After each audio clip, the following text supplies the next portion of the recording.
Update po tayo sa inaasahang pag-uwi sa Pilipinas ng Pinay sa death row ng Indonesia na si Mary Jane Veloso. Kausapin natin ang isa sa mga abogado niya na si Attorney Edre Olalia. Magandang umaga at welcome po sa Balitang Hali.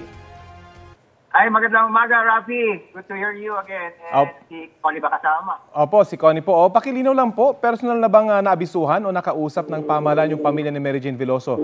Kaugnay po sa pagbabalik bansa niya. Ay, as of now, I would not know that. Pero kahapon sabi nila hindi pa daw nababalita sa kanya kasi nag-uusap pa na yung dalawang pamahalaan ng Indonesia at saka ng Pilipinas. Pagkamat kaninang umaga, pausap ko si Tatay Cesar.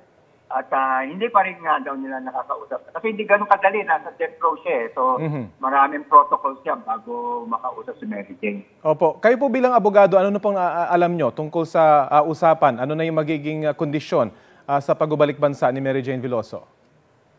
Ay, sa totoo lang, kung ano marahil na alam nyo, ay yun na rin ang alam namin dahil pinagbabatayan lang namin ay public statement ng Indonesia at Philippine government. Kasi naunawaan naman namin na nag-uusap pa naman sila para ipinal yung lumalabas na napagkasunduan na in principle, no? Ang naayos na lang yung mga detalye saan, kailan, paano. So, natunghayan ko rin yung yung mensahe ng Chief Ministro nila sa Indonesia kagabi na sinasabi nga na ang pangkalahatan lang naman na inigiling nila ay kilalanin, respetuhin yung kanilang legal system ukol sa conviction ni Mary Jane.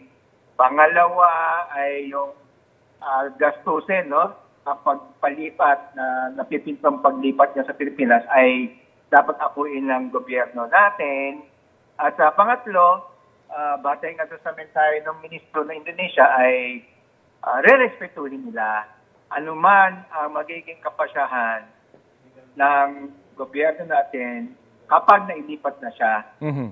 Kasama na dyan yung posibilidad o prerogatiba na bigyan siya ng clemency. So talagang may negosasyon pa pong nangyayari pero premature pa po bang na-i-announce kasi hindi pa pala planchado lahat? Pero na-anunsyo na mapapalaya na siya. Dahil ho ba dito sa anunsyo ng Indonesia na meron silang pulisiya ngayon na pauuwiin sa kanilang bansa, yung kanilang mga preso na nasa loob ng Indonesia?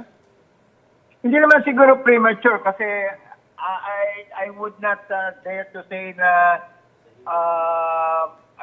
maglalakas loob ang ministro ng Indonesia, pati na yung Pangulo ng Pilipinas at ang DFA, na papauwi na siya. Kasi meron naman kasulatan yung ministro ng Indonesia, press statement nila, na kinokonsidera nga nila yung transfer of prisoner ay nag-uusap na lang. May mga formalities kasi, no? So tingin ko naman ay hindi na mababago. Yung detalye na lang ang tingin ko, ano talaga yung mga detalye na dapat pag-usapan. Mapag-uusapan din po ba rito kung hanggang kailan pwedeng makulong itong si Mary Jane Veloso? Gayong walang death penalty dito po sa Pilipinas, hindi ho ba? Meron ng lifetime imprisonment. Meron ho bang equivalence yun pagdating sa mga batas sa Pilipinas? Wala, kasi ang death penalty, singular penalty ang tawag ng mga abogado dyan. Opo. Hindi mo pwedeng hati-hatiin, hindi tulad ng ibang kaparusahan ng pagkapiit na may mga ranges yan, no? Minimum, maximum, minimum, medium, maximum, wala. So, ang pinakamalapit na kaparusahan ay yung tinatawag na reclusion perpetua. Hindi naman siya habang buhay tulad ng life imprisonment. 40 years po yun, 40 taon. Opo. Pero hindi ko sinasabi na dapat yun ang ibigay. No? Sinasabi ko lamang na mismo yung pahayag ng ministro ng Indonesia ay nagbuka na ang gobyerno ng Indonesia na ipasa na yung responsibilidad. Nandun nakasulat na bigyan siya ng clemency kung gugustuhin ng ating pamahalaan. Okay.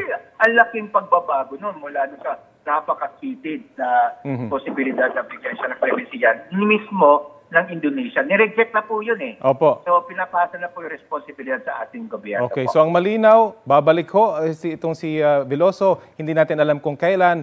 at may posibilidad na mapalaya siya ng Pangulong Bongbong Marcos kapag siya nakulong na sa Pilipinas. Oo, kaya nga Okay. inilimok natin at itutulak natin na bigyan na nga siya ng talagang lubos na paglaya pagdating na dito. At magdidisyembre, usually ito po yung mga panahon na nagbibigay ng pardon ng Pangulo ng Pilipinas. Maraming salamat po sa oras na ibinahagi niyo sa Balitang Hali. Ay, salamat din, Rafi and Connie. Si Attorney Edri Olalia.